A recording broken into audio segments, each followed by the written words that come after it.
sur des récifs. Dans la vague lueur de la pleine lune, balayée par des nuages, Robinson distingua sur le pont un groupe d'hommes qui s'efforçaient de mettre à l'eau un canot de sauvetage. Il se dirigeait vers eux pour les aider quand un choc formidable ébranla le navire. Aussitôt après, une vague gigantesque roula sur le pont et balaya tout ce qui s'y trouvait, les hommes comme le matériel.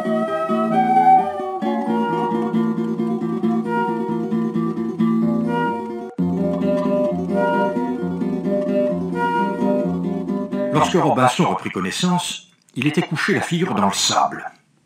Une vague déferla sur la grève mouillée et vint lui lécher les pieds. Il se laissa rouler sur le dos. Des mouettes noires et blanches tournoyaient dans le ciel redevenu bleu après la tempête.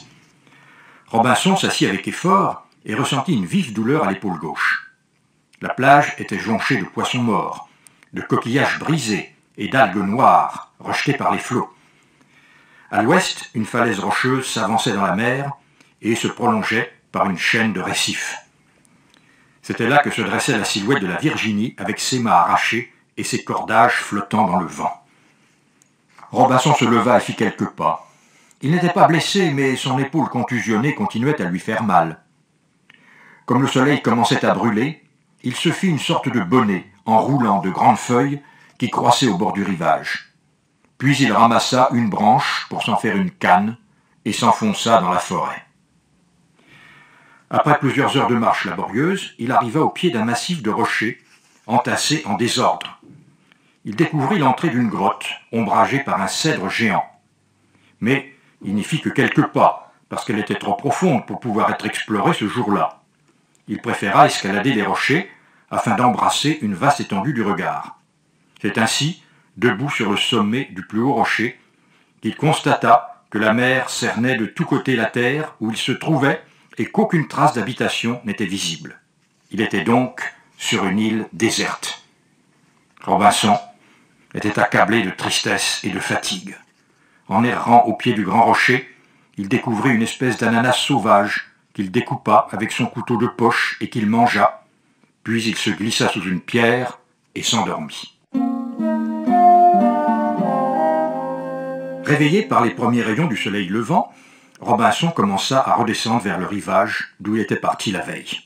Il sautait de rocher en rocher et de tronc en tronc, de talus en talus et de souche en souche, et il y trouvait un certain plaisir parce qu'il se sentait frais et dispos après une bonne nuit de sommeil. En somme, sa situation était loin d'être désespérée. Certes, cette île était apparemment déserte, mais cela ne valait-il pas mieux que si elle avait été peuplée de cannibales ? En outre, elle paraissait assez accueillante, avec sa belle plage au nord, des prairies très humides et sans doute marécageuses à l'est, sa grande forêt à l'ouest, et en son centre, ce massif rocheux que perçait une grotte mystérieuse et qui offrait un point de vue magnifique sur tout l'horizon. Il décida d'entretenir toujours un feu pour économiser son briquet à silex et pour attirer l'attention de l'équipage d'un navire qui croiserait éventuellement au large de l'île. Il est vrai que rien ne pouvait mieux alerter des matelots de passage que l'épave de la Virginie, toujours plantée sur son récif, d'autant plus qu'elle pouvait donner l'espoir d'un riche butin à ceux qui s'en empareraient. Ses armes, ses outils, ses provisions que contenait la cale du navire, Robinson pensait bien qu'il faudrait qu'il se décide à les sauver avant qu'une nouvelle tempête ne les emporte. Mais il espérait toujours n'en avoir pas besoin, parce que, pensait-il, un navire ne tarderait pas à venir le chercher. Aussi consacrait-il tous ses efforts à installer des signaux sur la plage et sur la falaise. À côté du feu, toujours allumé sur la grève, il entassa des fagots de branchage et une quantité de varech, grâce auxquels il provoquerait des torrents de fumée si une voile pointait à l'horizon. Ensuite, il eut l'idée d'un mât planté dans le sable, au sommet duquel était posée une perche. L'un des bouts de cette perche touchait le sol. En cas d'alerte, Robinson y fixerait un fagot enflammé et il le ferait monter haut dans le ciel en tirant avec une liane sur l'autre bout de la perche. Plus tard, il trouva mieux encore. Sur la falaise se dressait un grand arbre mort, un eucalyptus, dont le tronc était creux. Il bourra le tronc de brindilles et de bûchettes qui, enflammées, transformeraient vite tout l'arbre en une immense torche. Bonjour à tous! Je vous donne tout de suite l'astuce pour avoir ce livre immédiatement et surtout gratuitement. Vous verrez, c'est très simple. Il vous suffit de cliquer sur le lien dans la description de la vidéo, comme ici. Une fois que c'est fait, vous allez être redirigé directement sur la page de votre livre. Il ne vous reste plus qu'à cliquer sur le bouton Essayer Audible gratuitement en s'assurant que l'option gratuit avec l'offre d'essai Audible est bien cochée et on voit donc que le livre est gratuit. Lorsque vous avez cliqué sur le bouton, il ne vous reste plus qu'à vous identifier si vous avez déjà un compte Amazon. Et si vous n'en avez pas encore un, je vous invite à en créer un ici et je vais vous expliquer comment faire. Pour ceux qui ont déjà un compte Amazon, une fois que vous êtes identifié, vous aurez directement accès au livre et vous aurez donc 30 jours offerts dans l'abonnement Audible, en sachant que l'avantage est que vous pouvez résilier votre abonnement à n'importe quel moment et même si vous résiliez l'abonnement juste après avoir obtenu votre livre, eh bien, vous gardez accès au livre malgré tout. Il est à vous. Alors franchement, quand c'est gratuit, faut pas se priver. Foncez! Pour les autres, je vous montre tout de suite comment créer votre compte Amazon. Cliquez sur le bouton Créer votre compte Amazon. Vous rentrez ici votre nom, prénom, votre numéro de téléphone. Vous allez ensuite choisir un mot de passe. Une fois que tous les éléments sont renseignés, vous cliquez sur Créer votre compte Amazon. Ensuite, vous êtes redirigé sur une page où on vous demande votre mode de paiement. Mais bien évidemment, vous ne serez pas débité de quoi que ce soit. Dans l'idée, Amazon vous offre 30 jours, et si vous gardez votre abonnement, ensuite vous êtes prélevé de 9,95 € par mois. Mais nous, l'idée, c'est uniquement d'avoir le livre gratuit. Donc on s'inscrit, on renseigne le mode de paiement, et ensuite vous faites la résiliation dès que vous avez téléchargé votre livre. Et vous aurez bien évidemment toujours accès à votre livre en n'ayant aucun prélèvement. Voilà, une fois que vous avez renseigné toutes les informations pour votre mode de paiement, vous arrivez sur cette page avec la couverture de votre livre. Ici le montant total qui est bien donc gratuit. Vous avez le bouton pour confirmer et avec inscrit en dessous après 30 jours, vous avez 9,95 € par mois. Mais nous, on va résilier avant. Donc ici on confirme notre livre gratuit. La confirmation est en train de se faire et par conséquent, le livre est donc maintenant à vous. Votre compte est maintenant créé et vous avez votre livre offert. Pour l'écouter, c'est très simple. Il vous suffit de vous rendre sur la page de Audible.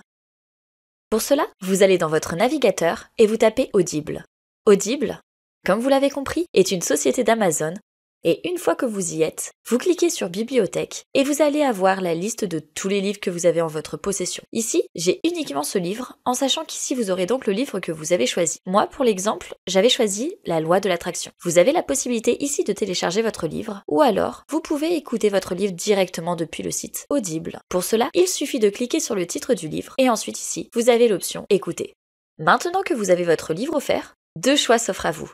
Le premier, vous conservez votre abonnement et vous êtes prélevé de 9,95 € et vous aurez un livre audio offert par mois. Ou alors, le second, vous décidez de faire la résiliation de votre abonnement dès maintenant et bien sûr, vous conservez votre livre offert.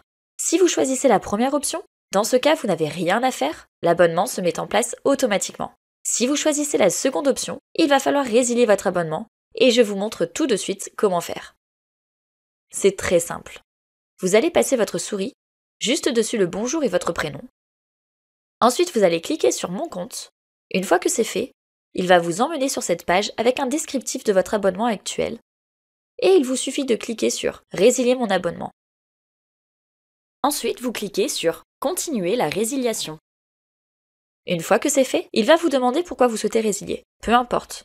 On ne doit pas forcément donner de raison. Vous pouvez mettre autre raison. Et par exemple, pas de raison. Après, vous faites comme vous voulez. Vous cliquez ensuite sur Résilier mon abonnement. Voilà.